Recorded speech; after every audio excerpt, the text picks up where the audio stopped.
Welcome. এই ভিডিওতে আমরা কোরের কনস্ট্রাকশন সম্পর্কে আলোচনা করব। ট্রান্সফরমারের যে কোর, সেটি যদি এইচআরএস দ্বারা নির্মিত হয় সেক্ষেত্রে কি কি পরিস্থিতিতে ল্যামিনেশনসগুলো থাকতে পারে সেই সংক্রান্ত আলোচনা এখানে করা হবে।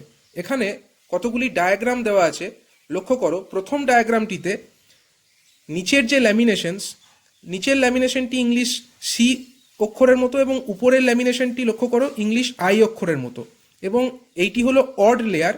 আর ইভেন লেয়ারের ক্ষেত্রে লক্ষ্য করো উপরের ল্যামিনেশনটি ইংলিশ সি অক্ষরের মতো এবং নিচের ল্যামিনেশনটি ইংলিশ আই অক্ষরের মতো।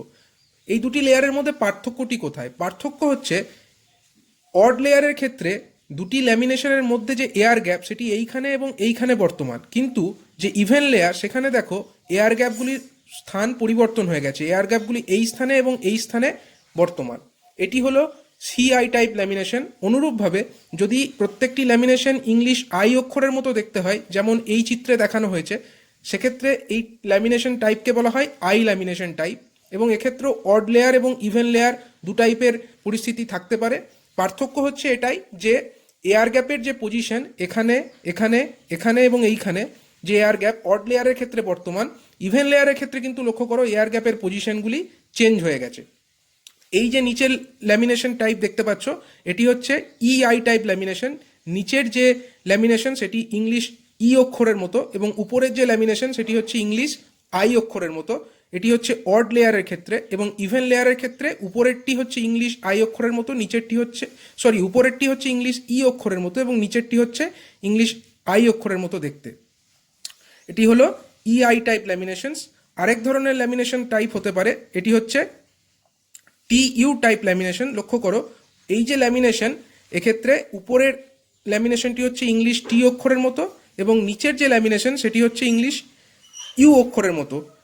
এটি হলো অড লেয়ারের ক্ষেত্রে, এবং ইভেন লেয়ারের ক্ষেত্রে উপরের যে ল্যামিনেশন সেটি হচ্ছে ইউ অক্ষরের মতো, অর্থাৎ উল্টানো ই এর মতো, ইউ এর মতো, এবং নিচের যে ল্যামিনেশন সেটি হচ্ছে উল্টানো টি এর মতো। এবং অড লেয়ার ইভেন লেয়ারের মধ্যে পার্থক্য এটাই যে এয়ার গ্যাপগুলি অড লেয়ারের ক্ষেত্রে যে যে স্থানে বর্তমান, অর্থাৎ এইখানে, এইখানে এবং এইখানে, ইভেন লেয়ারের ক্ষেত্রে কিন্তু এয়ার গ্যাপগুলির স্থান পরিবর্তিত হয়ে গেছে। তো এই যে ইভেন লেয়ার এবং অড লেয়ার এই ধরনের ল্যামিনেশন করার কারণটা কি? আসলে যখন ট্রান্সফরমারের কোর কনস্ট্রাকশন করা হয় তখন এই যে ল্যামিনেশনসগুলি, অর্থাৎ either CI type or EI type or I type, এগুলিকে ইউজ করা হয়। এবং এই যে ল্যামিনেশনসগুলি এগুলিকে ইন্টারলিভড অ্যারেঞ্জমেন্ট করা হয়। ইন্টারলিভ অ্যারেঞ্জমেন্ট করা হয় অর্থাৎ প্রথমে একটি অড লেয়ার, তারপরে একটি ইভেন লেয়ার, তারপরে আবার অড লেয়ার এবং তারপরে ইভেন লেয়ার, এইভাবে অল্টারনেটিভলি এই ল্যামিনেশনসগুলিকে অ্যারেঞ্জমেন্ট করা হয়। এতে সুবিধা হয় কি সেটা এখানে ব্যাখ্যা করা আছে। এই রকম ইন্টারলিভ টাইপ অ্যারেঞ্জমেন্ট করার সুবিধা হচ্ছে mechanical strength of the interleaved core will increase. Mechanical strength অর্থাৎ প্রত্যেকটি যদি ইভেন লেয়ার অথবা প্রত্যেকটি অড লেয়ারকেই যদি একসঙ্গে অ্যারেঞ্জমেন্ট করা হতো তাহলে কিন্তু তার মেকানিক্যাল স্ট্রেংথ অত বেশি হতো না। কিন্তু যদি আমরা অল্টারনেটিভলি একটি ইভেন একটি অড, একটি ইভেন একটি অড, এইরকমভাবে ল্যামিনেশনসগুলিকে অ্যারেঞ্জমেন্ট করি সেক্ষেত্রে তার মেকানিক্যাল স্ট্রেংথ অনেক বেশি হবে। এবং দ্বিতীয় অ্যাডভান্টেজ হচ্ছে the air gap at the joint will be overlapped by the iron of the preceding or succeeding layer, resulting in lesser value of reluctance for interleaved core as compared to uninterleaved core. লক্ষ্য করো এখানে যে ছবি দেখতে পাচ্ছ, আমি প্রথমে CI type ল্যামিনেশনের ক্ষেত্রেই ব্যাখ্যা করছি। সিআই টাইপ ল্যামিনেশনের ক্ষেত্রে লক্ষ্য করো এখানে সি, নিচের সি এবং উপরের আই, এয়ার গ্যাপ কোথায় কোথায় আছে? এই গ্যাপটিতে এবং এই গ্যাপটিতে এয়ার গ্যাপ আছে। এবং অনুরূপভাবে ইভেন লেয়ারের ক্ষেত্রে এয়ার গ্যাপের স্থান হচ্ছে এইখানে এবং এইখানে। এবার যদি একটি অড লেয়ারের ওপর একটি ইভেন লেয়ারকে অ্যারেঞ্জ করা হয় তাহলে প্রথমে যদি অড লেয়ার থাকে তার এয়ার গ্যাপটি এই স্থানে ছিল, কিন্তু পরবর্তীকালে তার উপরে একটি ইভেন লেয়ার চাপানো হয়েছে, তাহলে এই অড লেয়ারের যে স্থানে এয়ার গ্যাপ ছিল ইভেন লেয়ারের কিন্তু সেইখানে এয়ার গ্যাপ নেই, সেখানে কিন্তু কোর মেটেরিয়াল বর্তমান। একইভাবে ইভেন লেয়ারের যে স্থানে এয়ার গ্যাপ আছে সেই এয়ার গ্যাপটা কিন্তু আগের বা অর্থাৎ প্রিসিডিং স্টেজের যে অড লেয়ার সেটা কভার করে দিচ্ছে, এবং এই ইভেন লেয়ারের ওপরে যদি আবার একটা অড লেয়ার চাপানো হয় তাহলে আবার এই ইভেন লেয়ারের ক্ষেত্রে যে এয়ার গ্যাপ সেটা কভার হয়ে যাচ্ছে। অর্থাৎ এয়ার গ্যাপটা কিন্তু কন্টিনিউয়াস থাকছে না। একটা লেয়ারের যেখানে এয়ার গ্যাপ থাকছে, পরবর্তী লেয়ারের কিন্তু সেই স্থানে কোর মেটেরিয়াল থাকছে, অর্থাৎ এয়ার গ্যাপটা কন্টিনিউয়াস হতে পারছে না। এবং এয়ার গ্যাপ যদি কন্টিনিউয়াস না হতে পারে সেক্ষেত্রে কি আমরা জানি, রিলাক্টেন্স এর ফর্মুলা থেকে আমরা জানি reluctance is equal to length of the air gap divided by permeability into cross sectional area. অর্থাৎ এয়ার গ্যাপের লেংথটা কমে যাচ্ছে, কারণ একটা লেয়ারের যে এয়ার গ্যাপ সেটা কিন্তু পরবর্তী লেয়ারের কোর মেটেরিয়াল দ্বারা কভার হয়ে যাচ্ছে এবং এয়ার গ্যাপটা কন্টিনিউয়াস হচ্ছে না, যার ফলে এয়ার গ্যাপের লেংথ কমে যাচ্ছে এবং তার ফলে কিন্তু রিলাক্টেন্স অফ দ্যাট পাথ কিন্তু কমে যাচ্ছে। এছাড়াও যদি আমরা দেখি, যদি সমান পরিমাণ ফ্লাক্স তৈরি করতে হয়, for the same flux to be produced the magnetizing MMF required will be smaller in interleaved core. এর কারণ কি, আমরা কি জানি, magnetizing MMF is equal two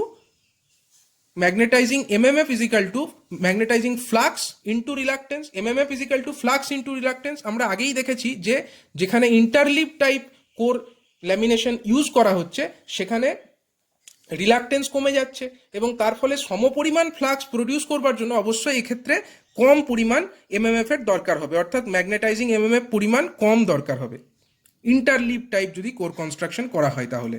আর তারপরে দেখো, the presence of continuous air gap at the lamination joints will give rise to irregularities in the flux density distribution at the joints. যদি আমরা আনইন্টারলিভ টাইপ ল্যামিনেশন ইউজ করতাম তাহলে কি হতো, ধরো আমরা কেবলমাত্র অড লেয়ারই ইউজ করলাম, তাহলে কি হতো, একের পর এক অড লেয়ারকে আমরা অ্যারেঞ্জ করে যেতাম এবং এই অড লেয়ারের যে স্থানে এয়ার গ্যাপ, সেই এয়ার গ্যাপটা কিন্তু কন্টিনিউয়াস টোটাল কোর জুড়েই বর্তমান থেকে যেত, এয়ার গ্যাপটা কিন্তু কন্টিনিউয়াসলি সেখানে প্রেজেন্ট থেকে যেত।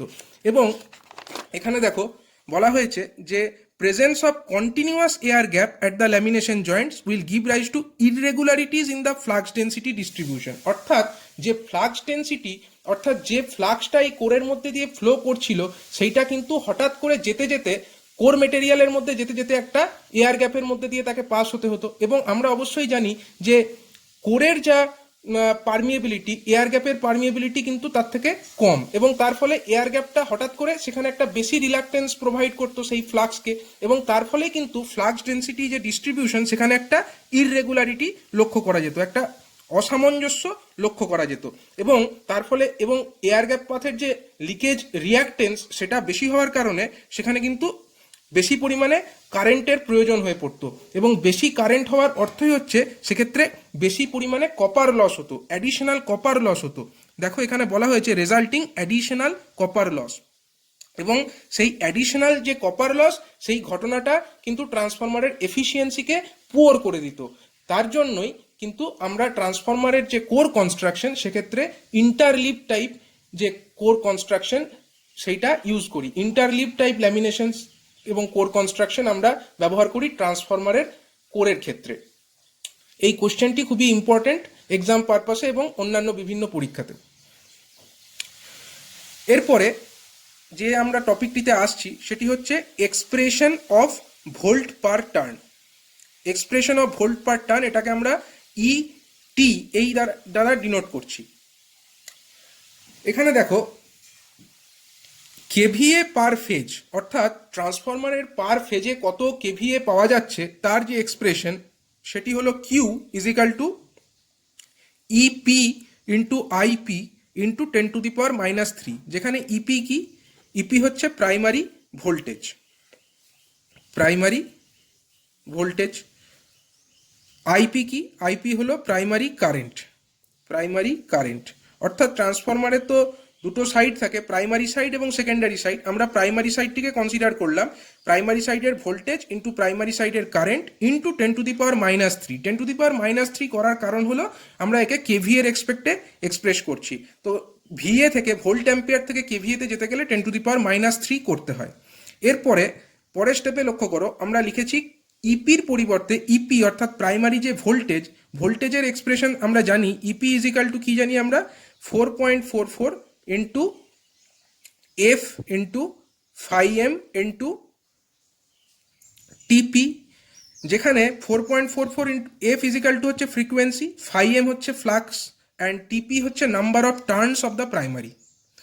সেটা হলো ইপি অর্থাৎ প্রাইমারি ভোল্টেজের এক্সপ্রেশন। আমরা এই এক্সপ্রেশনটাকে এখানে সাবস্টিটিউট করেছি 4.44 F into phi M into TP, এতদূর পর্যন্ত ইপির জন্য, ইন্টু আইপি ইন্টু 10⁻³ যেটা আগের স্টেপেই ছিল। পরে লক্ষ্য করো, for a transformer BM by J is approximately constant. এখানে বিএম কি?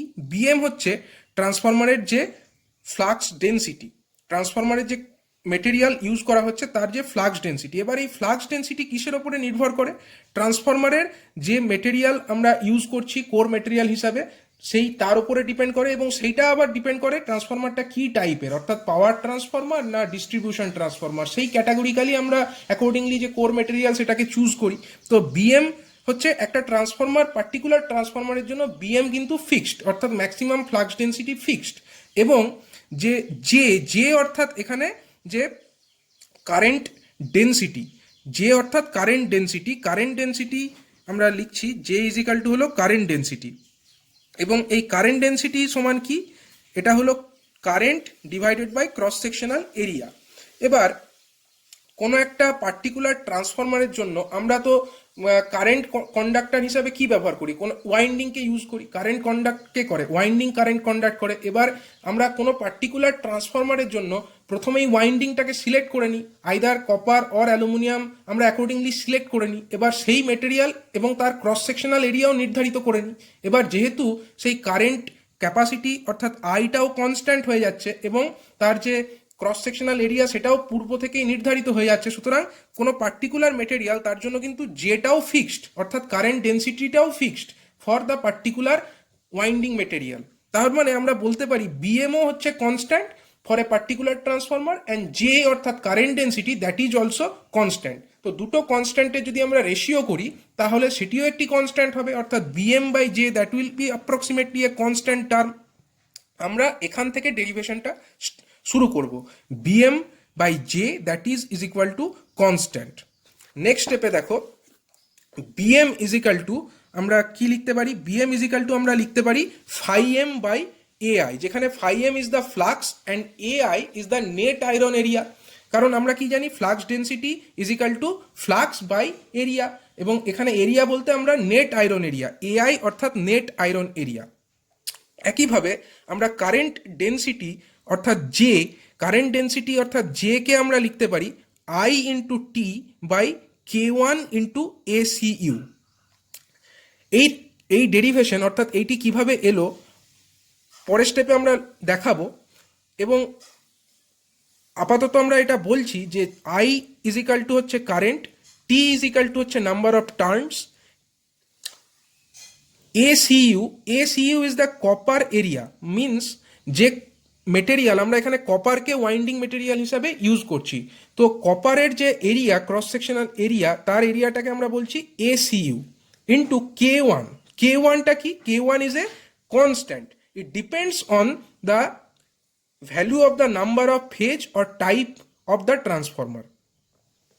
অর্থাৎ এটি একটি কনস্ট্যান্ট, K1 হলো কনস্ট্যান্ট, যেটার ভ্যালু কিসের ওপরে ডিপেন্ড করে? এটা সিঙ্গেল ফেজ ট্রান্সফরমার না 3 ফেজ ট্রান্সফরমার, এটা পাওয়ার এটা হচ্ছে core type construction or sell type construction, তার উপরে ডিপেন্ড করে এই কে এর ভ্যালুটা। এটা কিভাবে আসছে আমরা পরের স্টেপে দেখাবো, কিন্তু আপাতত আমরা এটা লিখছি এই স্টেপে J is equal to I into T divided by K1 into ACU, যেখানে K1 is a constant and ACU is the copper area। এবার দেখো আমরা একটু আগেই লিখেছি BM by J is equal to constant। এবার BM সমান আমরা কি পেয়েছি? BM সমান আমরা পেয়েছি phi m by AI, R J সমান আমরা কি পেয়েছি? IT by K1 into ACU, that will be a constant। এবং সেখান থেকে আমরা দেখো এই স্টেপটা লিখেছি আমরা phi m into K1 ACU, এটা উপরে চলে গেছে K1 ACU, আর নিচে কে থাকলো? AI অর্থাৎ net iron area into IT, that will be a constant. এবার ফাই এম বাই আইটি এই টার্মগুলোকে আমরা কাছাকাছি নিয়ে একসাথে লিখলাম into K1 into ACU by AI, এটাকে একত্রে লিখলাম, that is equal to constant. এবার কোনো একটা ট্রান্সফরমার ডিজাইন যখন করা হয়, ট্রান্সফরমার ডিজাইনের ক্ষেত্রে আমরা জানি যে কপার কতটা ইউজ করা হবে সেটা তো প্রথমেই ফিক্সড হয়ে যায়, অর্থাৎ ট্রান্সফরমার ডিজাইন হয়ে যাওয়ার পরে তো এটা আর পরিবর্তিত হতে পারে না।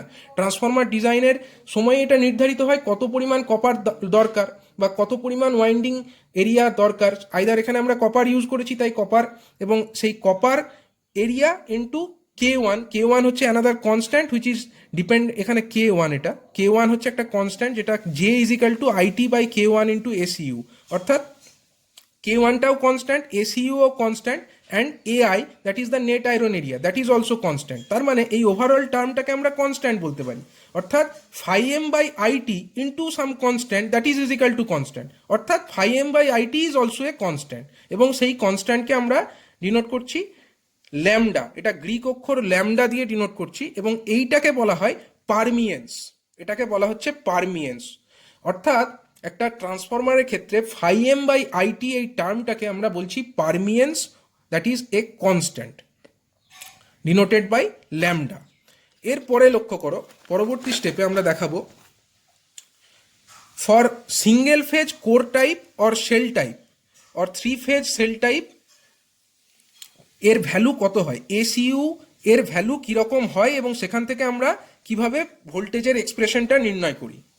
ধরছি প্রথমে AP and AS, small a suffix p and small a suffix s are cross sectional area for primary and secondary conductor, অর্থাৎ প্রাইমারি ওয়াইন্ডিংয়ে যে কন্ডাক্টর আমরা ব্যবহার করছি তার এরিয়া হচ্ছে AP, এবং সেকেন্ডারি ওয়াইন্ডিংয়ে যে মেটেরিয়াল আমরা ইউজ করছি, ওয়াইন্ডিং মেটেরিয়াল বা কন্ডাক্টর আমরা ইউজ করছি, তার এরিয়া অফ ক্রস সেকশন হচ্ছে AS, এবং JP এবং JS, J suffix P and J suffix S, these are the current density of primary secondary conductors, অর্থাৎ প্রাইমারিতে যে কন্ডাক্টর ব্যবহার করছি তার কারেন্ট ডেন্সিটি হলো JP, সেকেন্ডারিতে আমরা যে কন্ডাক্টর ইউজ করছি তার কারেন্ট ডেন্সিটি হলো JS।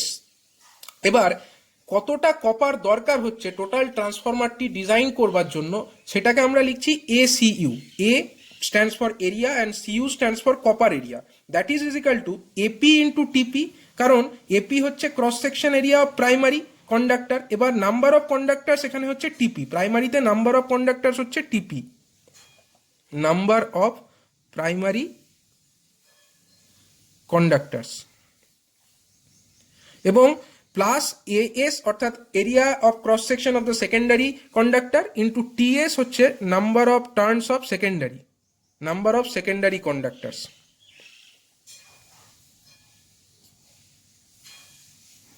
তাহলে লক্ষ্য করো ACU সমান কি দাঁড়ালো, AS into AP into TP plus AS into TS।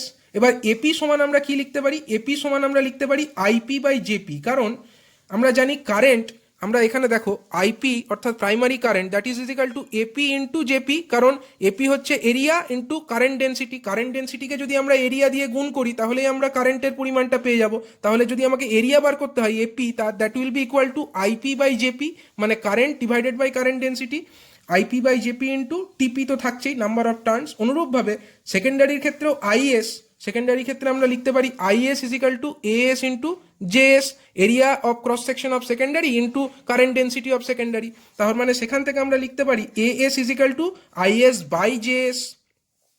এবার ফর MMF ব্যালেন্স, অর্থাৎ প্রাইমারিতে যতটা MMF তৈরি হচ্ছে ততটাই MMF তো সেকেন্ডারিকে লিঙ্ক করছে, ট্রান্সফরমারের ক্ষেত্রে primary MMF that will be equal to secondary MMF, for MMF balance IP into TP that will be equal to IS into TS, এবং সেটাকে আমরা IT ধরে নিয়েছি, capital I that is stands for current and T stands for number of turns, আমরা IT ধরে নিলাম, IP TP that is is equal to IS TS, এবং সেটাকে আমরা IT দিয়ে ডিনোট করছি, I stands for current and T stands for number of turns.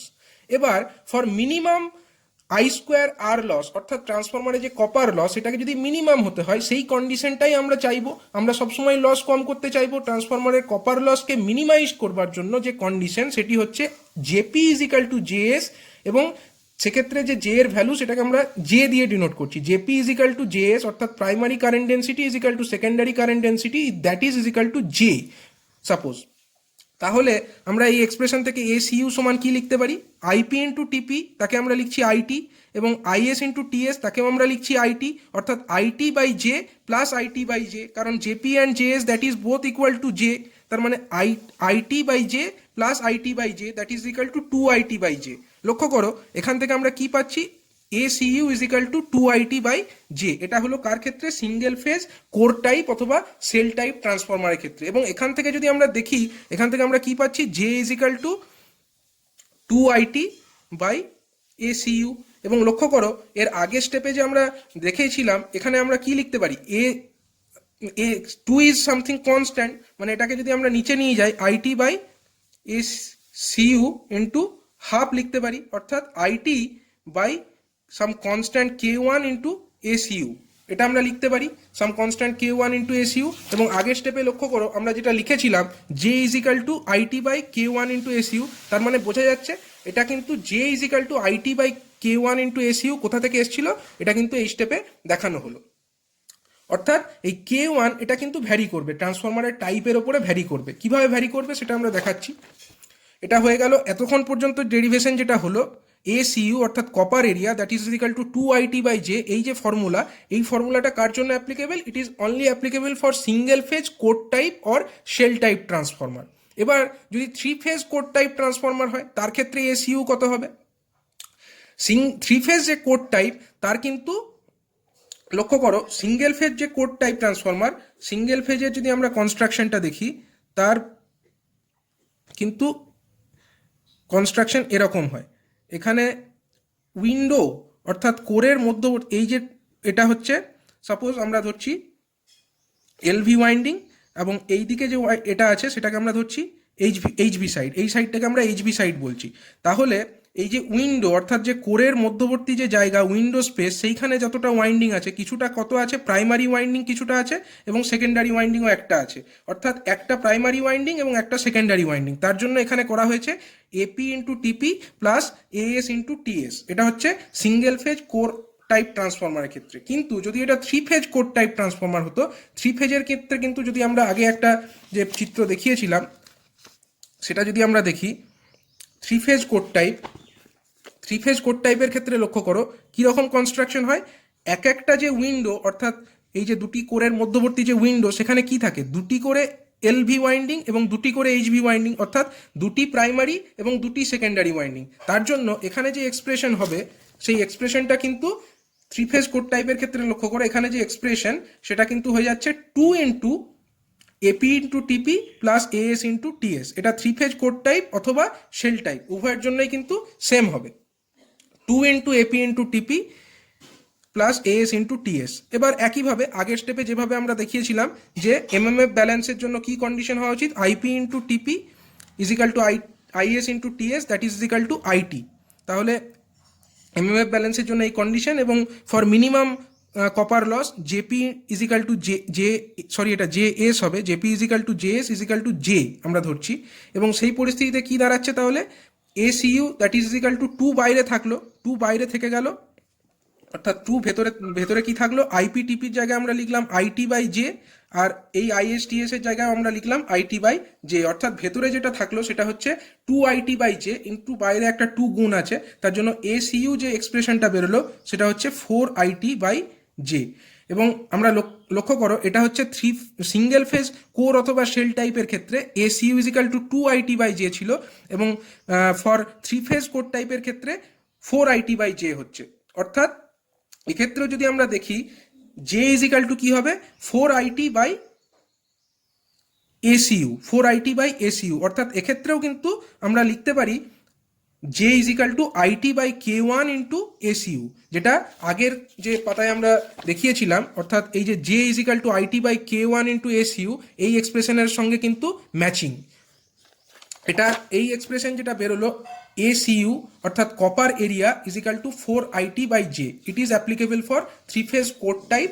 এবং এটা যদি আমরা শেল টাইপের ক্ষেত্রে দেখি, 3 ফেজ শেল টাইপ, সেক্ষেত্রেও কিন্তু ACU অর্থাৎ copper area that is is equal to 2 times of AP into TP plus AS into TS. এবং একইভাবে যদি আমরা দেখি এক্ষেত্রেও কিন্তু এপি ইজিক্যাল টু লেখা যেতে পারে, এক্ষেত্রেও এপি ইজিক্যাল টু আমরা লিখতে পারি আইপি বাই জেপি, এবং এএস ইজিক্যাল টু আমরা লিখতে পারি আইএস বাই জেএস, যেখানে আইএস হচ্ছে সেকেন্ডারি কারেন্ট অ্যান্ড জেএস হচ্ছে সেকেন্ডারি কারেন্ট ডেন্সিটি, এবং সেটাকে যদি আমরা এখানে সাবস্টিটিউট করি ফর এমএমএফ ব্যালেন্স কি হবে, IP into TP is equal to IS into TS that is equal to IT, এবং সেখান থেকে আমরা পেয়ে যাব SU is equal to 4IT by J, এবং JP is equal to JS এক্ষেত্রে, এবং তার ভ্যালু হচ্ছে জে এর সঙ্গে সমান, জে হচ্ছে কারেন্ট ডেন্সিটি, এবং এক্ষেত্রে জে এর ভ্যালু লক্ষ্য করো 4IT বাই এসইউ, অর্থাৎ আমাদের যে এক্সপ্রেশন আগে আমরা লিখেছিলাম, অর্থাৎ J is equal to IT by K1 into SU, সেই এক্সপ্রেশনের সঙ্গে কিন্তু এটা হচ্ছে ম্যাচিং। ঠিক আছে, তাহলে এতদূর পর্যন্ত আমরা যে বিভিন্ন রকম কোর কনস্ট্রাকশন, অর্থাৎ single phase core type or shell type or single 3 phase core type or shell type, তার ক্ষেত্রে যে কারেন্ট ডেন্সিটি তার সঙ্গে যে কপার এরিয়ার যে রিলেশন সেটা আমরা নির্ণয় করে ফেলতে পারলাম। অর্থাৎ আমরা বলতে পারি সিঙ্গেল ফেজ কোর টাইপ অথবা শেল টাইপ যে ট্রান্সফরমার, তার ক্ষেত্রে রিলেশনটা হবে SU is equal to 2IT by J, এবং 3 ফেজ যে কোর টাইপ এবং শেল টাইপ ট্রান্সফরমার, তার ক্ষেত্রে রিলেশনটা হবে এসইউ অর্থাৎ copper area that is equal to 4IT by J. এবারে লক্ষ্য করো, এর পরবর্তী স্টেপে আমরা এর কেভিএ এক্সপ্রেশনটাকে ডিনোট করছি। KVA Q is equal to আমরা আগেই লিখেছি 4.44 F into 5M into T into I, কারণ এক্ষেত্রে টি আর আই এই দুটোকে আমরা কাছাকাছি লিখছি। এখানে টি হচ্ছে নাম্বার অফ টার্নস, আমরা ধরছি T is equal to number of turns, এবং আই ইজ ইকাল টু হচ্ছে কারেন্ট। তাহলে টি এবং আইকে আমরা কাছাকাছি লিখলাম ইন্টু 10⁻³ এবং আগের স্টেপে লক্ষ্য করো আমরা একটা এক্সপ্রেশন ডিরাইভ করেছিলাম। এক্সপ্রেশনটি এরকম ছিল 5M by IT that is equal to lambda that is equal to the permeance. এটা আমরা আগেই ডিরাইভ করেছি। তাহলে এখান থেকে আমরা আইটির ভ্যালু কত পাচ্ছি, আইটি সমান এখান থেকে আমরা লিখতে পাচ্ছি 5M বাই ল্যামডা, এখান থেকে আমরা আইটি সমান লিখতে পাচ্ছি 5M বাই ল্যামডা, এবং আইটি ইজ ইকাল টু যে 5M বাই ল্যামডা সেটা আমরা এখানে সাবস্টিটিউট করলাম। তাহলে আমরা কিউ ইজ ইকাল টু কত পেলাম, 4.44 ইন্টু এফ ইন্টু 5M অর্থাৎ 5M square by lambda into 10⁻³ এখান থেকে 5M এর ভ্যালু যদি আমরা নির্ণয় করি সেটা হয়ে যাচ্ছে root under Q into lambda into 10⁻³ এই 10⁻³ ওইদিকে চলে গেলে 10⁻³ হয়ে যাচ্ছে, ডিভাইডেড বাই 4.44 ইন্টু এফ। এটা হয়ে গেল আমাদের 5M, অর্থাৎ যে ফ্লাক্স ম্যাক্সিমাম ফ্লাক্স তার এক্সপ্রেশন বেরিয়ে গেল। এবার যদি আমরা ইটি, এখানে ইটি বলতে আমরা বোঝাচ্ছি ভোল্ট পার টার্ন। আমরা এর আগে ইপি লিখেছিলাম, ইপি অর্থাৎ primary voltage, that was is equal two 4.44 F into 5M into টিপি, অর্থাৎ টিপি ছিল নাম্বার অফ প্রাইমারি টার্নস। এবার যদি ইপি বাই টিপি আমরা বার করি, ইপি বাই টিপি that will denote the voltage per turn that is equal two 4.44 F into 5M। এটা আমরা লিখতে পারি voltage per turn that is equal two 4.44 into F into 5M, এটাই আমরা লিখেছি ইটি দিয়ে 4.44 ইন্টু 5 ইন্টু এফ। এবার এখান থেকে 5M এর যে এক্সপ্রেশন আমরা অলরেডি রিডিউস করেছি, অর্থাৎ root under of Q into lambda into 10⁻³ divided by 4.44 into F, সেটাকে আমরা এখানে সাবস্টিটিউট করলাম, এবং সাবস্টিটিউট করার ফলে যে এক্সপ্রেশনটা ফাইনালি এলো সেটা হচ্ছে root under 4.44 F into lambda into 10⁻³, এটাকে আমরা একটা জায়গায় লিখলাম ইন্টু রুট আন্ডার কিউ। এখানে দেখো 4.44 is a constant, frequency for operation আমাদের এখানে এটা কনস্ট্যান্ট, ল্যামডা হচ্ছে permeance that is also a constant, এটা অলরেডি রিডিউস করা আছে। 5M by it is equal to lambda is equal to constant, already আগের স্টেপে এটা রিডিউস করা আছে, এবং 10⁻³ অবশ্যই একটা কনস্ট্যান্ট, যেটা একটা ফিক্সড নাম্বার। তার মানে এই টোটাল যে টার্মটা, এই টোটাল টার্মটাই হলো constant into root under Q, এটা হচ্ছে ভ্যারিয়েবল। তাহলে আমরা বলতে পারি ইটি অর্থাৎ যে voltage per turn that is equal to some constant K, মানে এই যে টোটাল এক্সপ্রেশন, এই টোটাল এক্সপ্রেশনটাকে আমরা কে দিয়ে ডিনোট করছি, K into root under Q, where K is the voltage coefficient, অর্থাৎ যে volt per turn in case of a transformer that is equal to K into root under Q, where K is a constant called as the voltage coefficient of the transformer, and its value is equal to root under 4.44 F into lambda into 10⁻³, where F is the frequency of operation and lambda is the permeance. এবার এই K এর value typically কীরকম রেঞ্জে থাকে এটা depend করে ট্রান্সফরমারটা core type না shell type, single phase না 3 ফেজ, ডিস্ট্রিবিউশন ট্রান্সফরমার না পাওয়ার ট্রান্সফরমার, তার উপরে। এখানে একটা চার্টের আকারে দেওয়া হয়েছে। ট্রান্সফরমার টাইপ যদি কোর টাইপ হয়, সিঙ্গেল ফেজ হলে এর ভ্যালু থাকে 0.75 থেকে 0.85। যদি 3 ফেজ ডিস্ট্রিবিউশন ট্রান্সফরমার হয় কোর টাইপ অবশ্যই, সেক্ষেত্রে এর ভ্যালু হচ্ছে 0.45। আর যদি 3 ফেজ পাওয়ার ট্রান্সফরমার হয় তার ক্ষেত্রে এর ভ্যালু হচ্ছে 0.6 টু 0.7। আর যদি এটা সেল টাইপ ট্রান্সফরমার হয়, যদি সিঙ্গেল ফেজ সেল টাইপ হয় তাহলে এর ভ্যালু 1 থেকে 1.2। 3 ফেজ যদি সেল টাইপ ডিস্ট্রিবিউশন ট্রান্সফরমার হয় তার ভ্যালু হচ্ছে 1.3। আর 3 ফেজ পাওয়ার ট্রান্সফরমারের ক্ষেত্রে সেল টাইপ তো ইউজ করা হয় না, তো তার জন্য এর কোনো ভ্যালু এখানে মেনশন করা নেই।